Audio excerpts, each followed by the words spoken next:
వార్తలు ఏదైతే school fee Tamil Nadu తరహాలో ఒక చట్టం తీసుకురావాల్సిన అవసరం ఖచ్చితంగా ఉంది.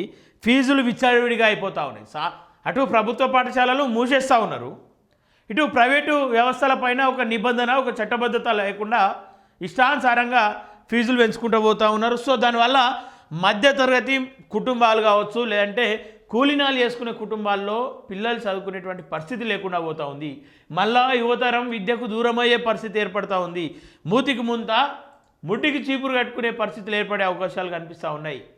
వాళ్ళను కొంత మట్టుకు వాళ్ళను వ్యసనాలకు గురి చేసి కొంత లోపలనే ఉండే విధంగా, అంటే ఒక బార్డర్ గీసుకున్న బార్డర్ లోపల మాత్రమే ఉండాలి వీళ్ళు, రాజకీయంగా కావచ్చు ఇంకే రకంగా కావచ్చు వాళ్ళని ఎదగకుండా అడ్డుకునే కుట్రలు జరుగుతూ ఉన్నాయి. సో దయచేసి ఆ దిశగా ఉన్నటువంటి వాళ్ళను దూరం చేయాలి, ఆ వ్యసనాల నుండి దూరం చేసే ప్రయత్నాలు చేయాలి. ఖచ్చితంగా మన దేశం మన పిల్లలు వాళ్ళకందరికి కూడా విద్యను అందే విధంగా ప్రోత్సహించాలని చెప్పేసి మనస్ఫూర్తిగా కోరుకుంటా ఉన్నా. మార్నింగ్ న్యూస్లోకి వెళ్దాం పూర్తి స్థాయిలో. నోటీసులో వివరాల నమోదు తప్పనిసరి, ప్రభుత్వ వెబ్సైట్లోనూ అప్లోడ్, నిబంధనలు పాటించని స్కూళ్లపై చర్యలు, పాఠశాల విద్యాశాఖ ఆదేశాలని చెప్పేసి చూస్తూ ఉన్నాం. ఏ ప్రభుత్వ పాఠశాలల పక్కన పెడితే ప్రైవేట్ వ్యవస్థలపైన ఎక్కడ కూడా నిబంధనలకు విరుద్ధంగానే కనిపిస్తూ ఉంటాయి ఎక్కడ చూసినా. కానీ వీటిపైన కూడా పూర్తి స్థాయిలో విచారణ కావచ్చు, లేదంటే వాటిపైన తప్పిదాలు జరుగుతూ ఉన్నాయని చెప్పేసి నిరూపించినప్పుడు దానిపైన యాక్షన్ కావచ్చు ఉండయి. ఎందుకంటే ఆ ప్రాంతంలో ఉన్నటువంటి ఎంఈఓ డిఈఓ వీళ్ళందరూ కూడా వాళ్ళ ప్రైవేట్ స్కూళ్ళ బందీఖానాలో మిగిలిపోతారు, మగ్గిపోతారు. ఎందుకంటే వాళ్ళ నుండి రావాల్సినటువంటి రుసుములు వీళ్ళందరికీ అందుతాయి. సరే అందరూ అధికారులు అట్లా ఉన్నారంటే ఉన్నారని అయితే నేను చెప్పా. కానీ ఏ స్థాయిలో ఇప్పటివరకు ప్రైవేట్ పాఠశాలలపైన దాడులు జరిగినాయి, ఏ స్థాయిలో ప్రైవేట్ పాఠశాలలో తప్పిదాలపైన యాక్షన్ తీసుకున్నారనే ఒక ఛార్జ్షీట్ ప్రతిసారి ప్రతి నెల ఈ నెలలో ఇన్ని స్కూళ్ళపైన విచారణ జరిపినాం, ఈ స్కూళ్ళపైన యాక్షన్ తీసుకున్నామని చెప్పేసి ఆ స్కూల్ నోటీసులు కావచ్చు, లేదంటే జిల్లా అధికార కార్యాలయంలో పెట్టినట్లయితే కొంత నమ్మకం వచ్చే అవకాశాలు ఉంటాయి. కానీ అట్లాంటి పరిస్థితులు ఎక్కడ కూడా కనిపించాయి. రాష్ట్రంలోని ప్రైవేట్ ఎయిడెడ్ పాఠశాలలు తమ ఫీజు వివరాలను పాఠశాలలో బహిరంగంగా ప్రదర్శించడంతో పాటు ప్రభుత్వ అధికారిక వెబ్సైట్లో తప్పనిసరిగా అప్లోడ్ చేయాలని పాఠశాల విద్యాశాఖ డైరెక్టర్ నవీన్ నికోలస్ ఆదేశాలు జారీ చేశారు. ఫీజులలో పాఠశాల వెబ్సైట్లో కానీ ప్రదర్శించని పాఠశాలలకు షోకాజ్ నోటీసులు జారీ చేయాలని డిఈఓలను విద్యాశాఖ ఆదేశించింది. నిబంధనలు పాటించని యాజమాన్యాలపై రూల్ 11 ప్రకారం చట్టపరమైన చర్యలు తీసుకుంటామని హెచ్చరించిందని చెప్పి చూస్తూ ఉన్నాం. మిగతా 10వ పేజీలో ఎంతవరకు సాధ్యమవుతా ఉంది, అది ఎంతవరకు అవకాశాలు కనిపిస్తూ ఉన్నాయి. నోటీసులు ఇస్తూ ఉన్నారు, జారీ చేస్తూ ఉన్నారు, ప్రతి దానిపైన స్పందిస్తూ ఉన్నారు. కానీ ఉపయోగం ఏంది? స్పందన కాదు కదా కావాల్సింది, చర్యలు కావాలి. కానీ చర్యలు ఎక్కడ కూడా కనిపించేటువంటి పరిస్థితి కనిపించదు.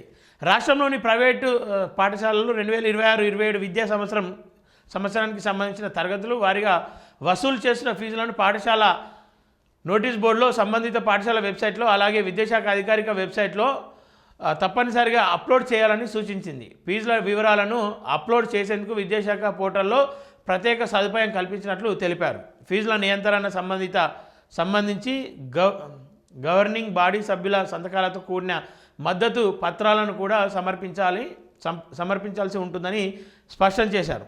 జీవో నెంబర్ 1లోని రూల్స్ 16-18 ప్రకారం ఈ ప్రక్రియను అమలు చేయాలని పేర్కొన్నారు. రాష్ట్ర వ్యాప్తంగా సుమారు 12,000 ప్రైవేట్ పాఠశాలలు ఉండగా కొన్ని చోట్ల ఫీజు పెంపుపై తల్లిదండ్రులు ఆందోళన వ్యక్తం చేస్తున్న నేపథ్యంలో ఈ నిర్ణయం తీసుకున్నట్లు తెలిపారు. ఈ విధానం ద్వారా ఫీజుల విషయంలో పారదర్శకత పెరిగి పాఠశాలల వసూలు చేస్తున్న రుసుములపై స్పష్టత లభిస్తుందని చెప్పారు. నిర్దేశాలను పాటించని పాఠశాలలకు షోకాజ్ నోటీసులు జారీ చేయాలని విద్యాశాఖ అధికారులు డిఈఓ ఆదేశించారు. నిబంధనలు ఉల్లంఘించిన యాజమాన్యాలపై రూల్ 11 ప్రకారం చట్టపరమైన చర్యలు తీసుకుంటామని హెచ్చరించారు. ఈ నిబంధనలను ఖచ్చితంగా అమలు చేసేలా రీజనల్ జాయింట్ డైరెక్టర్ ఆర్డీఓలు చర్యలు తీసుకోవాలని విద్యాశాఖ ఆదేశించిందని చెప్పి చూస్తూ ఉన్నాం. అంటే ఇక్కడ ఒక క్లారిటీ ఇవ్వాలి. సరే ఫీజులు వాళ్ళు ఎంత వసూలు చేస్తున్నారో అంత పెట్టాలనా, లేదంటే మీరు ఏదైనా ఫీజులను నిర్ధారిస్తూ ఉన్నారా? ఈ ఫీజులు తప్ప దీనికి మినహాయింపు ఎక్కువ తీసుకుంటే చట్టపరమైన చర్యలు తీసుకుంటామని చెప్తూ ఉన్నారా? లేదంటే మీరు ఎంతనన్నా ఫీజులు తీసుకోరు కానీ దాన్ని ఆన్లైన్లో లేదంటే మా వెబ్సైట్లో వ్యక్తపరచండి అని చెప్తా ఉన్నారా? ఒక క్లారిటీకి రావాలి. నియంత్రణ లేదు ఫీజుల విషయంలో. సాధారణమైన తల్లిదండ్రులు వాళ్ళ పిల్లల్ని చదివించాలంటే కూడా అష్ట కష్టాలు పడాల్సినటువంటి పరిస్థితి ఏర్పడతా ఉంది. కొన్ని పాఠశాలలకు ఎక్కడో అనుమతులు ఉంటే ఎక్కడో నడుస్తాయి. ఈ పరిస్థితి ఏర్పడతా ఉంది. మరి వీటిపైన ఎంఈఓలు కావచ్చు, డిఈఓలు కావచ్చు, సరైన స్పందన కావచ్చు, సరైన సమయంలో సరైన విధంగా రెస్పాన్స్ అయినట్టుంటే ఆ పాఠశాలలు ఈ 12,000కు పైగా పెరిగినాయని చెప్పి చెప్పుకుంటా ఉన్నారు. 12,000కు పైగా ప్రైవేట్ పాఠశాలలు ఉన్నాయని చెప్పి చెప్తా ఉన్నారు. ఇది ఒక రికార్డుగా వాళ్ళు సృష్టించుకుంటారు, లేని చూపించుకుంటారు. కానీ ఎంత దారుణమైన విషయం. ఈ రాష్ట్రంలో, ఈ దేశంలో ప్రభుత్వ వ్యవస్థలు, ప్రభుత్వ యంత్రాంగాలు క్షీణించినప్పుడే ప్రైవేట్ వ్యవస్థలు, ప్రైవేట్ పాఠశాలలు పెరుగుతూ వస్తాయి. మరి ఇక్కడ ప్రైవేట్ పాఠశాలలు పెరుగుతూ ఉన్నాయంటే ప్రభుత్వం ఏ రీతిలో పని కొనసాగిస్తూ ఉంది, ఏ రీతిలో ప్రభుత్వ పాఠశాలలపైన మెరుగైన విద్యను అందించే ప్రయత్నం చేస్తూ ఉంది, దానికి సంబంధించినటువంటి ఆదాయం లేదంటే వాటికి సంబంధించినటువంటి నిధులు కేటాయిస్తుందో ఇక్కడనే మనం అర్థం చేసుకోవచ్చు.